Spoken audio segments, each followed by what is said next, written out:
안녕하세요. 오늘은 5월 30일 화요일입니다. 자랑이 아닌 순종을 위한 율법. 로마서 2장 17절부터 29절까지 말씀입니다. 유대인이라 불리는 네가 율법을 의지하며 하나님을 자랑하며 율법의 교훈을 받아 하나님의 뜻을 알고 지극히 선한 것을 분간하며 맹인의 길을 인도하는 자요 어둠에 있는 자의 빛이요 율법에 있는 지식과 진리의 모본을 가진 자로서 어리석은 자의 교사요 어린아이의 선생이라고 스스로 믿으니 그러면 다른 사람을 가르치는 네가 네 자신을 가르치지 아니하느냐 도둑질하지 말라 선포하는 네가 도둑질하느냐 간음하지 말라 말하는 네가 간음하느냐 우상을 가증히 여기는 네가 산전 물건을 도둑질하느냐 율법을 자랑하는 네가 율법을 범함으로 하나님을 욕되게 하느냐 기록된 바와 같이 하나님의 이름이 너희 때문에 이방인 중에서 모독을 받는도다. 네가 율법을 행하면 할례가 유익하나 만일 율법을 범하면 내 할례는 무할례가 되느니라. 그런즉 무할례자가 율법의 규례를 지키면 그 무할례자를 할례와 같이 여길 것이 아니냐. 또한 본래 무할례자가 율법을 온전히 지키면 율법 조문과 할례를 가지고 율법을 범하는 너를 정죄하지 아니하겠느냐. 무릇 표면적 유대인이 유대인이 아니요 표면적 육신의 할례가 아니니라. 오직 이면적 유대인이 유대인이며 할례는 마음에 할지니 영에 있고 율법 조문에 있지 아니한 것이라. 그 칭찬이 사람에게서가 아니라 다만 하나님에게서니라.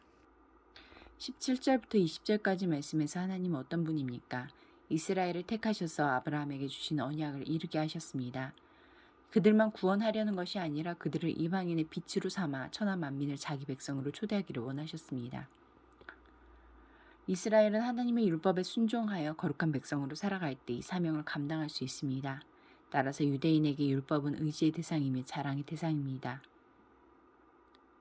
율법을 통해 하나님의 선한 뜻을 분별하여 영적 맹인들을 빛으로 인도할 수 있으니 분명 특권이요 축복입니다. 하지만 율법의 소유 여부가 구원을 보장해주지 않습니다. 더 엄격한 책임과 실천을 요구하는 특권이기 때문입니다. 21절부터 24절까지 말씀에서 나에게 주시는 교훈은 무엇입니까? 유대인들은 선민 의식에 취한 나머지 타인에게 율법을 가르치고 판단하는 데 능했지만 그 율법을 자신에게 적용하지 않고 율법의 요구대로 살지도 않았습니다. 율법이 금하는 도둑질, 간음, 우상 숭배를 서슴지 않았습니다. 입술로는 율법의 소유를 자랑했지만 삶으로는 율법을 주신 하나님을 욕되게 했습니다. 이방인 앞에서 빛이 되기는커녕 하나님을 모독했습니다. 나의 존재와 삶을 통해 세상은 우리 주님을 어떻게 알 것 같습니까? 25절부터 27절까지 말씀에서 나에게 주시는 교훈은 무엇입니까? 율법은 소유할 때가 아니라 실천할 때 우리에게 유익을 줍니다. 진리를 알지니 진리가 너희를 자유케 하리라 하셨던 예수님의 말씀 그대로입니다. 율법은 삼위 하나님의 관계 모델에 따라 생명의 원리를 제공하기 때문입니다. 율법을 알고도 지키지 않는 자들보다 율법을 모르고도 율법을 요구하는 삶을 사는 자들이 차라리 낫습니다. 주님은 이방인과 유대인을 차별하지 않듯이 할례자와 무할례자를 차별하지 않으십니다.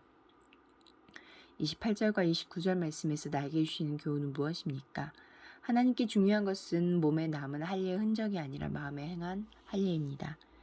몸에 있는 할례로 아무리 많은 사람들이 칭찬을 해도 소용없습니다. 하나님은 할례의 참 정신을 따르는 자, 마음의 할례를 행한 자를 칭찬하시기 때문입니다. 기도하시겠습니다. 공동체를 위해서는 하나님의 백성이라는 특권을 취할 것이 아니라 하나님 말씀을 따라 살아가게 하소서. 열방을 위해서는 삶의 터전을 떠나 고통받는 난민과 실향민에 대한 전 세계적인 협력과 구호가 이루어지고 그들이 하루속히 안전한 곳에서 새로운 희망을 품고 일어설 수 있도록 함께 기도하시겠습니다.